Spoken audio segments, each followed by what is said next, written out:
Neshama, tu m'as présenté la dernière fois le rôle du peuple juif à l'intérieur des nations. Qu'il devait en quelque sorte être un peuple de prêtres. Mais pour aller où? Quel est l'objectif? Quel est le plan divin? Qu'est-ce qu'on doit faire à l'intérieur de ce rôle de prêtre des nations? Ego, tu as raison de poser cette question, parce que il faut en effet présenter cette mission du peuple juif. Dans la formulation biblique, cela s'appelle construire le temple. Et dans le verset 8 du chapitre 28 de l'Exode, on nous dit « Ils me feront un sanctuaire et je demeurerai au milieu d'eux ». Il ne s'agit pas là d'un temple à la gloire de Dieu.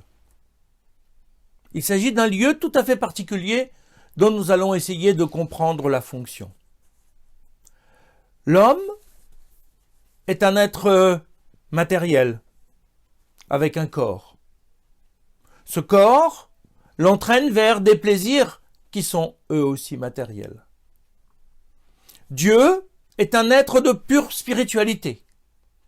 Comment faire en sorte que les deux puissent devenir partenaires? Comment faire en sorte que les deux puissent se rencontrer sur terre? C'est la mission du temple. Le temple est ce lieu par excellence d'apprentissage de la rencontre de la spiritualité avec la matérialité. Il ne s'agit pas pour l'homme de se séparer de son corps. Il s'agit pour l'homme d'utiliser la dynamique, la force, la puissance de son corps pour lui permettre, en le mettant au service de valeurs spirituelles, de s'approcher de Dieu. Le Créateur a fait plusieurs tentatives, mais il y a eu des échecs de ce partenariat, de cette rencontre entre le spirituel et le matériel. Le premier échec important, c'est celui du déluge. Le deuxième, celui de la tour de Babel. Et cette union, ce partenariat, cette alliance avec l'ensemble de l'humanité n'a pas pu se faire. Alors Dieu a choisi un peuple, le peuple d'Israël, le peuple juif, pour essayer de renouveler cette alliance avec lui en lui demandant, en quelque sorte, d'être le peuple témoin de la possibilité du partenariat et de la rencontre entre le spirituel et le matériel.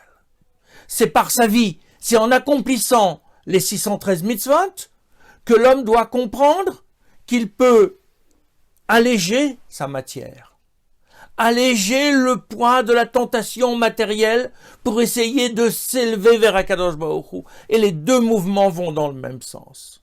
L'homme s'élève et Dieu descend, c'est-à-dire en quelque sorte, pour nous, il faut le comprendre comme ça, se rend de plus en plus perceptible à l'homme. Sa gloire devient perceptible à l'homme.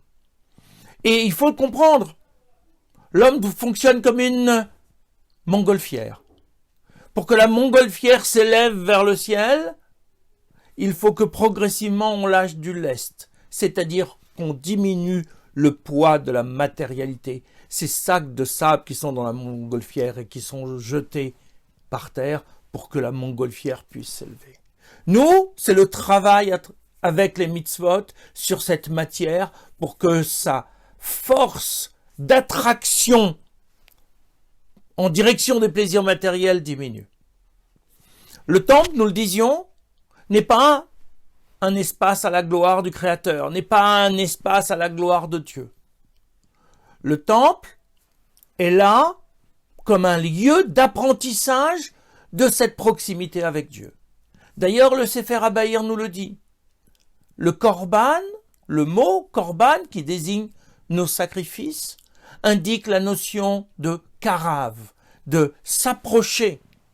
On va devenir karov, proche d'Akadosh Baruch Hu, en faisant quoi?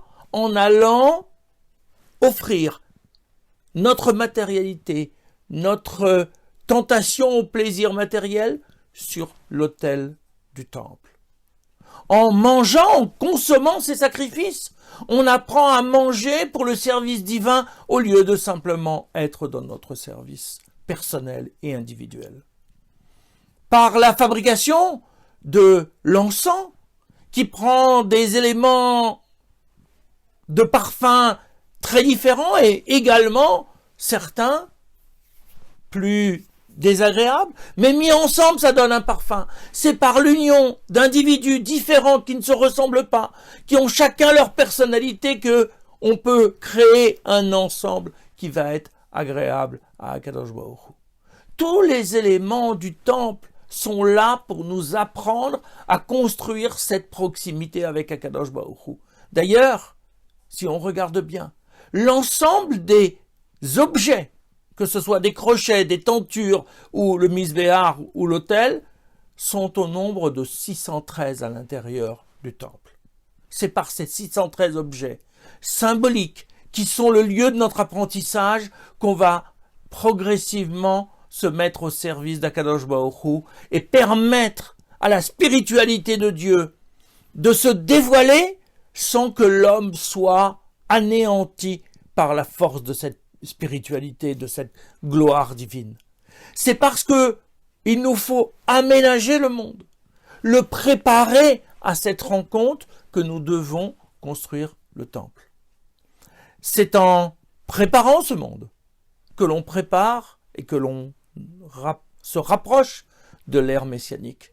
Parce que le rôle du peuple juif, nous l'avons dit la dernière fois, c'était d'être le prêtre des nations, c'est-à-dire d'être le représentant de la relation à la spiritualité, d'être le peuple témoin de cette relation permanente qui peut se faire sans que la spiritualité absolue d'Akadosh Baruch Hu anéantisse l'homme, mais qu'il fasse ce choix lui-même, librement, d'aller vers Dieu pour mieux le connaître et pour être son partenaire. En faisant ceci, nous approcherons l'ère messianique, qui est le temps de cette rencontre, de ce partenariat, de ce vivre ensemble entre Dieu et l'homme, en respectant l'être et les identités de chacun.